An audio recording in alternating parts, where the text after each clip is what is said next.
There's a little air of frustration in this video. I've talked about this Steam device that, is called the Steam Deck and how it interacts with games across the board. The conversation about Xbox working with Asus to make another device that will then possibly, or more than likely, have access to PlayStation games seems to have a lot of people riled up. Many of them don't realize that this is actually a good thing, and neither do they realize that the Pandora's box is the PC ecosystem. Very renegade, free from a lot of the bogus nonsense that's being done by these console companies, and basically protected in legal ways by a lot of the people that serve PC gamers. One of them being Steam, another being Good Old Games. Now, this audience member left a comment here where they said that the agreement between Steam and Sony is for PC/gaming PCs. So meaning that if it's not going to be a PC or a gaming PC, then PlayStation has the rights to go ahead and block the game from other platforms.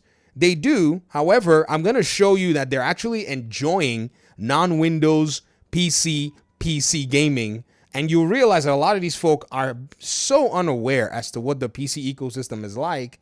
And to be honest, as much as, people may take the road of roasting and stuff, I just feel somewhat bad that this stuff is not out there and is not common knowledge. I would hope, though, that people will be humble enough to basically say, there's just stuff that we don't know, and there's stuff I don't know myself. In fact, something new I discovered yesterday has now made this comment a lot irrelevant and has put me in a position where I can ask much solid questions. So this person said, the next Xbox would be a Xbox console, some highlights with the Steam and PC aspect. You don't know that. I don't know that. In fact, I wouldn't conclude that. I've only said that my only conclusion is that Xbox brands another PC hardware handheld device via all the other manufacturers, Dell and Asus and all these other folk. That's the most I can give y'all. You said, meaning it's not a true PC. It's still being classed as an Xbox console, and just because a device is using Windows doesn't make it a PC. Hold on. I can argue this point with you all day, every day. However, a device does not need to be using Windows to actually be categorized as a PC. I don't know if you knew that, but we're going to look a little bit more into that. You said you have phones. I don't know when last I saw a Windows phone, but whatever. GPS, smartwatches, smart devices that have Windows. I don't know when last I saw any of these devices, but some of them do exist, but they're not classed as PCs. I understand what you're saying. You said Sony has every right to say where and what their devices and their IPs go to, just like Xbox, Nintendo, and others. You can't bypass the owners of an IP by claiming to be part of something else. So I asked the question. I said, you saw the agreement. I don't know if they saw it. I'm just assuming because they said the agreement contained some stuff. And I said, and somehow it didn't mention Linux. And then they said to me, that has nothing to do with this. But it does have everything to do with this. And I'm going to show you how much of it has to do with this. Just recently, a gentleman that is called a Fox TV, who does a lot of technological stuff, successfully installed Steam OS Hollow on a Rogue Ally. The Steam OS is the OS that actually comes with the Steam Deck. It is not a Windows operating system. It is built upon the Linux distro, and it is not considered your traditional Windows gaming device. In fact, it is far from that, but it still plays PlayStation games. Now, if this door is already open via Asus hardware configuration, which does have some limitations, he admits on this video, but he's still able to play a number of games, including, according to his video here, 2 PlayStation games, Ratchet & Clank being one, Returnal being the second one. I can tell you that this whole thing of y'all dreaming that somehow PlayStation is going to jump in there and start to block these games is a fantasy of you guys' own imagination. There is no reason, logically, for them to even waste time and resources doing that, seeing as these mostly are single-player games, and a lot of PC users who use these kinds of media to play their games have already patronized them against many of them their better judgment. I have a friend, he only loves playing on Linux stuff. He will install Linux on everything that he can get his hands on, and that's how he loves to enjoy his gaming. And I'm sure that there are many folk on the Steam ecosystem that prefer Linux over Windows. If they go in there and try to make sure that this market cannot play their games, it's a waste. It's the most customer, betraying thing that they can ever do, because and Steam will refund money to these people, by the way, just so that they're gonna get their refunds, and not just for a few games. They're gonna make sure that they refund that money for people that bought Spider-Man 1 and even God of War if possible, because it happened with some other games where they tried to do, I think it was Helldivers 2, that happened. Now, I can understand, say, a game like Apex Legends, a game like, Call of Duty Warzone, because of anti-cheat not being able to work on Linux, they don't allow for the game to run. I kind of get that because those games are free. But unless PlayStation wants to go through all of that, then they'll go ahead and start trying to block Steam OS devices, which will include everything even outside of that Xbox realm from playing their games. It will be a very stupid proposition. In fact, you know what's even worse, ladies and gentlemen? Steam has also been enjoying the fact that this particular OS of the Steam Deck has given it some accolades and even a good PR perspective on PC.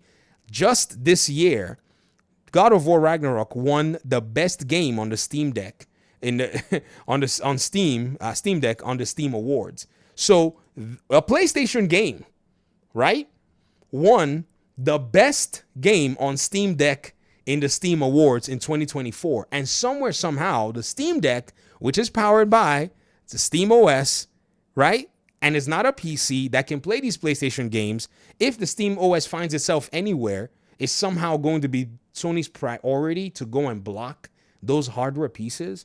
That's not possible. So when I asked you and said, have you looked at, did you even consider Linux? And you said it has nothing to do with it. I was quite certain that it's probably a parameter that you did not even consider. In fact, I asked you again, I said, can you please answer the question? And you said, why? That has nothing to do with Xbox or the next console, nor does it strip the legal rights of Sony's rights under IPs.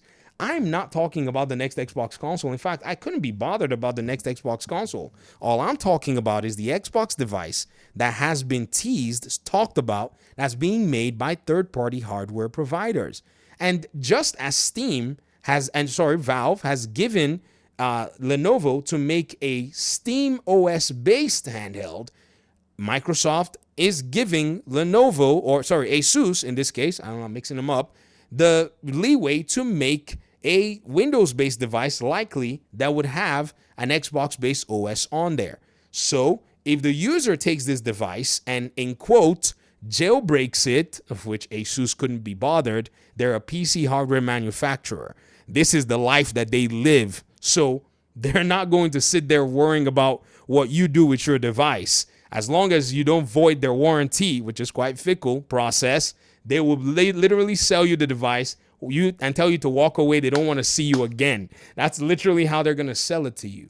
This is a consideration that a lot of these PlayStation fanboys are not taking into account.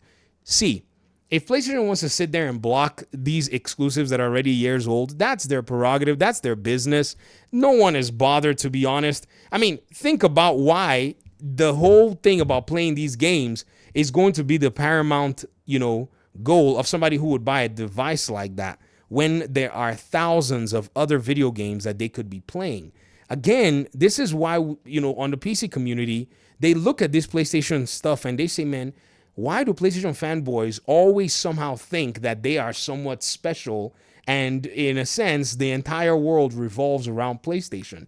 It doesn't. They're just like every other publisher, any other hardware manufacturer out there, and they're just trying to make a buck. So if they feel like, they don't want money, then they can take their games away from Steam. It's not like Steam users are dying anyways to play PlayStation games. Many Steam users already pretty much blocked PlayStation from even showing up on their ads after what they did with Helldivers 2 and the PlayStation sign-in thing. They don't want this nonsense coming their way. So you might be the one that's continuing to talk about PlayStation's IP and ownership and legal rights, but they need money. And with their need for money, we saw it to the point where they went ahead and dropped some of their games on Good Old Games. DRM free. They basically gave a DRM free version of 4 of their games. It's the craziest thing I've ever seen.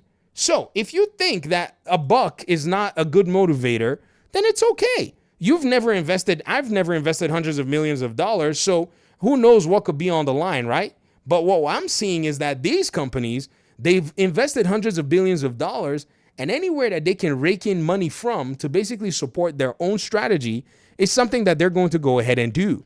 So if you sit there and say, well, this is never going to happen, and there are people who are out here who basically tinker on PC all day, every day, and they laugh and say, how do you mean it's never going to happen? And they say, hold my carbonated water, and they jump in there, or hold my juice box, and they start to tinker, and then now they can pretty much do some really crazy stuff, like install freaking Steam OS on a Rogue Ally or anything that comes their way, then already Pandora's box is open and the genie is out the bottle. You can't put it back in there. It's just not going to work.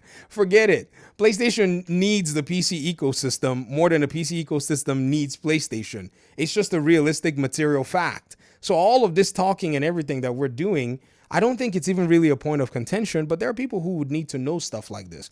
Don't go ahead and be buying a PlayStation next generation thinking that you have something special. They know that they cannot sell as many games as are needed to make up the cost of manufacturing these games and still make significant profits by keeping these games on PlayStation. This is the exact reason why PlayStation games left the PlayStation console. The cost of games are way too high. They're way higher than your feelings. They're way higher than the warmth that exclusivity gives you in your tummy. And these live service games, more and more, they continue to bludgeon the idea that you would even have a single player exclusive game in a plethora of all of them without doing something unique like putting it on a subscription service. The market is dictating. PlayStation is dancing to the tune. Once they are all now ubiquitous and nothing else, the market is then going to decide, is Nintendo worth it sitting in their own little island and building this pillar of themselves? If the market decides yes, Nintendo continues to thrive. If the market decides no, then Nintendo is a goner. They're going to be joining, this. They're going to be coming on this side to make sure that they stay successful and sustainable. It is what it is. Thanks for watching the video. Appreciate y'all so much. Talk to me in the comment section. Peace out.